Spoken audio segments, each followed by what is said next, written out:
repeatedly, no, within this week is you will receive something good news, no, di ba, positive news, no, whatever it is, basta ay positive news, no, something like that, no, mga Virgo, no. So again, 59, 72, and 1. So that's your possible lucky numbers within this week, mga Virgo. So let's see what is the message or advice for you ni universe, no, mga Virgo natin. So kuha tayo ng 1 card for you, mga Virgo.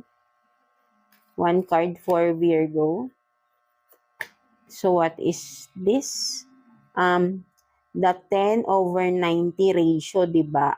Yan, no, for me, 'di ba, nakikita niyo, 'di ba, may scale, no, mga Virgo, no. So sakto talaga to doon sa unang deck nyo, no, na may justice na mga Virgo signs, no. So talagang hindi balance, no, kung makikita mo rito, no. So ito kung makikita mo rito, Virgo, no, halos sandali, tingnan mo, 'di ba? Halos natapon na 'yung sa kabila, no, kasi punong-puno na, no. So that is for some of you, no, kasi this is a scale, right, no? So this is justice, right, no? Kumbaga 10%, no, so sobrang 90%, no. So almost 90% 'yung natapon dito kasi ang bigat na, no, nung kabilang side, no. So almost natapon na, no, sa bigat.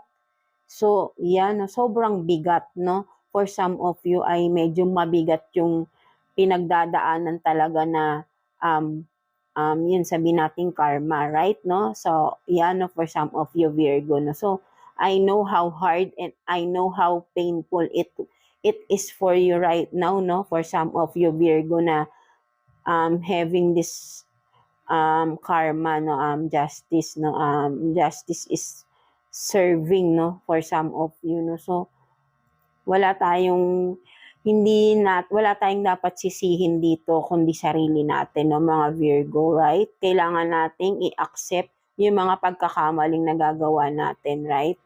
Because ayun yung dapat kasi yung karamihan din, yung mga kasalanan nila hindi nila maamin-amin, right? No, that's why lalong bumibigat, 'di ba? So you have to accept those na nagawan mo ng kasalanan, humingi ka ng tawad kung kaya mo, kung makakausap mo pa sila, no, something like that. Or kung yung iba hindi mo na makausap, surrender to God, no. Kausapin mo si God, humingi ka ng tawad, no, sa lahat-lahat, no. Syempre yun ang pinaka-importante, no, above anything else, no, above all, no. Kung manghihingi ka ng tawad, mas manghingi